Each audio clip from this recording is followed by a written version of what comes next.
Yeah, basically the entire like original staff that like worked on all those classic games were gone after this, Yeah, they just and said, "Screw this. they This is not what eventually I wanted." they eventually got back together and made a new company and Yeah, it's made called Ukulele. Playtonic Games, and the art Yep. came back around full circle with the indie developers, which we saw on these last next gen consoles and the current ones, Hmm. where like it's we saw that with like I think the biggest success story of the indie games is Cuphead, Oh which yeah, that was definitely. just beautifully done. Hmm. Which we can talk about that in another episode as well Yeah, because like they're getting their own animated series and that should be coming out soon actually. yeah. Which it warrants it. I mean, that Oh yeah, clearly is done in the style of the classic, 1930s, yeah, 40s cartoons. Max Fleischer. Yeah. And, like it's got the loose style and everything like that, and Hmm. it's cool. And It's they're just like constantly it's dancing very and cool. moving. And, yeah. Yeah, just so much time, and those dudes like they worked on that for like 10 years, and they had like Hmm. construction jobs, and they like when they came home, they just worked on the game, and it's just Hmm. crazy. Yeah. And then they did their like and I believe they like did a Kickstarter, and that's how everything was done.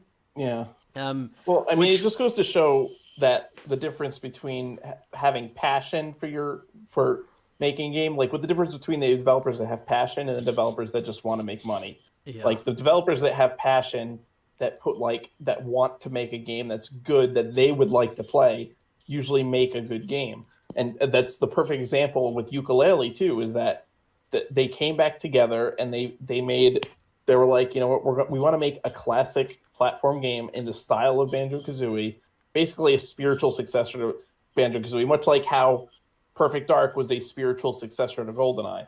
right, Like could be a sequel, but it isn't because they yeah. don't have the rights to it, right? Well, it was And like a that's it was a Blues Brothers situation. It was like 10. It was like years later. Jake gets out of prison, and he's like, "We're getting the band back together." yeah, We're exactly. like these guys formed Platonic because they were on a mission from God, and they came out with Ukulele. Yep. And I mean, it's a great game. I don't know if you've played Ukulele, but it I is haven't beaten it because it's it's the only issue that I have with Ukulele is that it's too small, and I think they could have. I think if there would have just been like one or two more levels, mhm, I think it would have been perfect. mhm. But because it gets very repetitive going in the same world, and you expand the worlds, Yeah, and like the size of the world does double essentially. But yeah, sometimes it's just like, well, I didn't really want more of this world. I would have liked a new yeah. world. It was an But interesting it was a concept, the good way you game. could like It's a very unlock new good parts of the game. level. Yeah, yeah. I love it. I think it's again the closest thing to Banjo 3 we're ever gonna get because Yeah.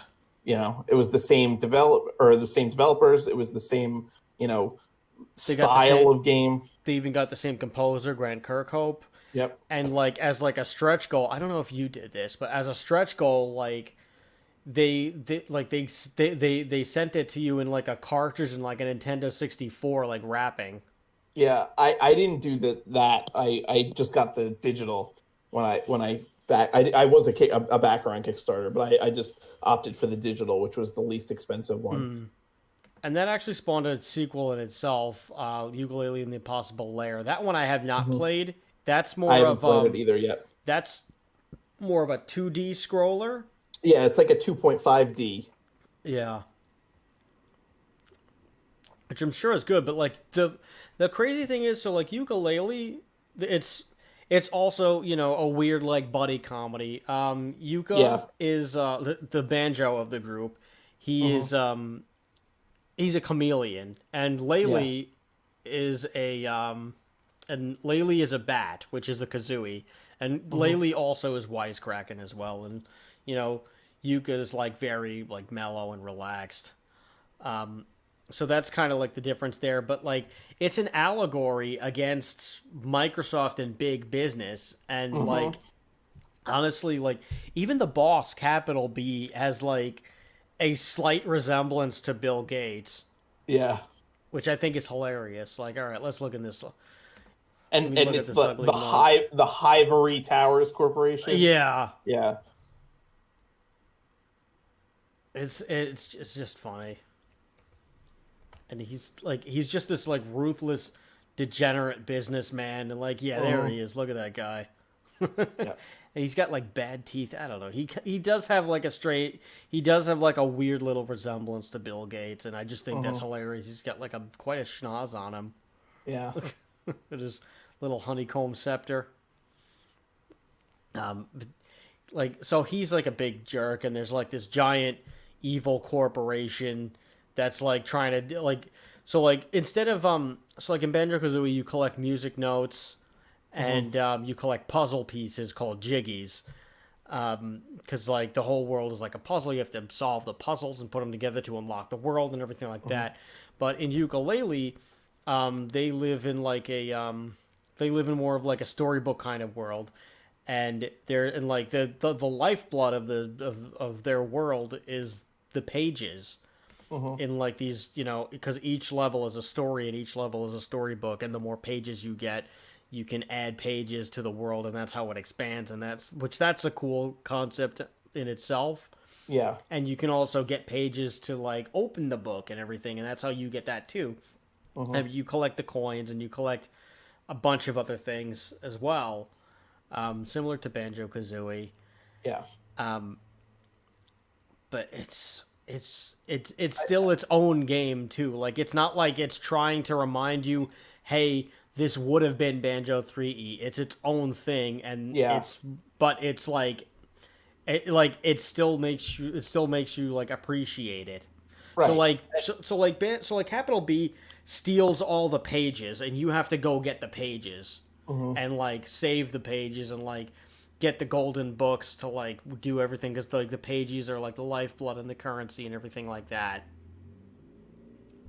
Yeah, and uh I like how in so like ukulele has kind of took whatever like they did in banjo and Oh, because they take expanded the on it. magical book. That's what it is. He takes the magical book, Right. and you got to get the pages for that. So it's like the one book to rule them all, Hmm. and they got to like stop him from like doing bad stuff with it.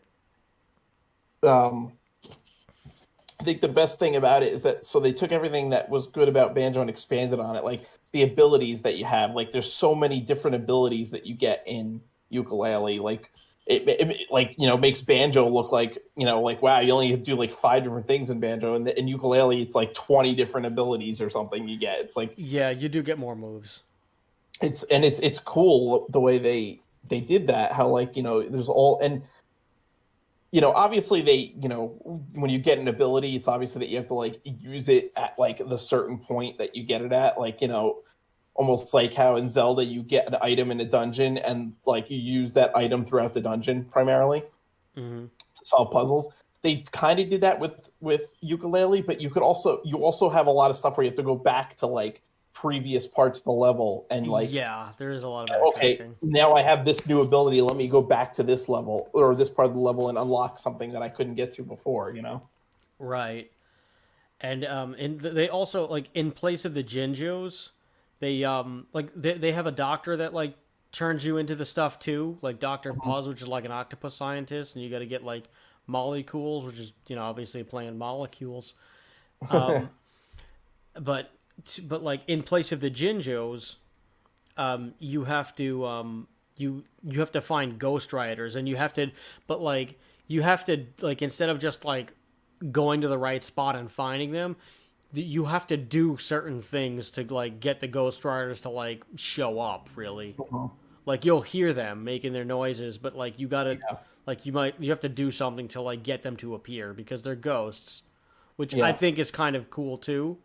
yeah. It's an interesting concept. It makes it a little bit more fun to just like you're not just going around collecting something. Like the Jinjos, you basically just found them and collected them. Yeah, There was a little bit of a challenge to get them in this. like a lot of things, they have a point to them. Like there's a purpose for why they have to do what they do, and there was a lot of thought that was in there. But like this was like it was a Kickstarter campaign, and I forget how quick they got their goal It very was quickly. very quickly. It was definitely a demand for this type of game. Yeah. Especially, I think, when this came out in like the mid 2010s, the nostalgia craze was in full swing. Everyone, you look at the other Kickstarters that are going at the same time. You had Bloodstained Ritual of the Night, which Yeah. was made by, the original director of Castlevania Symphony of the Night, and they brought in like the original team for that, the artists, they had the composer who did the music for Symphony of the Night come and do the music for Bloodstained. So it was very much the right time for it, for like these teams that made these classic games of the 90s that our generation grew up playing. It was and they were coming back to make a new game in that same vein. And so the Kickstarter like really blew up, I think, for this, and it was kind of the first, I think, in this like line of games that like did that, where it was like these nostalgic games made by these older creators. Well, I think it was the first really successful one. Yeah. It got mixed to average reviews, but like I personally think that it's a great game. I do too. But I, like I, so the, here we go. the criticisms are fair. There Yeah, was I will say that. legitimate criticisms, and it wasn't like the greatest game ever. It wasn't. I would certainly say that Banjo Kazooie is a better game than Yooka Laylee, but it's still too. like it's still a great game. Like, and especially for now when you have the friggin' most of the crap that you have out now, it's pretty. It's a diamond in the rough, I would say. Mm-hmm. Yeah, okay, so here's the info on that. So like this game was apparently the fastest one. It was apparently the fastest video game in Kickstarter history to reach $1 million. Mm-hmm. The funding was announced in May. It reached its initial goal of 175,000 British pounds within, because they're a British company, within 38 minutes, which is crazy. And its highest goal was 1 million. They did that in 21 hours. Mm-hmm. At the time, it was the fastest video game in Kickstarter history to reach 1 million. I don't know if that's been beaten. Probably has. It might have But been now. I don't know how quickly it was. But that's just crazy. And I think over the time they ended up, it says here, it is currently the highest funded UK video game in Kickstarter history, passing the previous record held by Elite Dangerous, earning GBP $2,090,000, $2,090,000 and $104. Yeah. 2,090,104, whatever. It's a lot of money. Yeah. It was certainly a lot of money. And again, it was the time for it. People were really clamoring for those kind of old school games, especially our generation. I think the nostalgia craze really hits our generation a lot, because I think we just want, the 90s were a pretty good time to grow up. It was relatively peaceful in the world. The economy was good. There was a lot of good video games out. Mm-hmm. Our generation was really like kind of stuck in between the two generations, where we're like, we still kind of played outside a lot, but we also played video games and had technology. So I think that's why the nostalgia craze really hits us a lot, is, it's like we had a pretty good childhood, if you're a 90s kid. So I think that's why, games like Yooka Laylee and Bloodstained Ritual of the Night really did so great on the Kickstarter. Is Bloodstained good? I've actually never played that it is one. very good. Yeah, Okay, it's because I very loved good. Castlevania. Yeah, it's basically, it's the similar to Castlevania. It's a Metroidvania game where, like, you're Right. going around and you have to collect different items, but there's like all these little different like layers that you didn't have in Castlevania. Like, there's just more, like, you collect like monster souls too, that allows you to do all these different abilities, and it's fun. That's kind of cool. Yeah.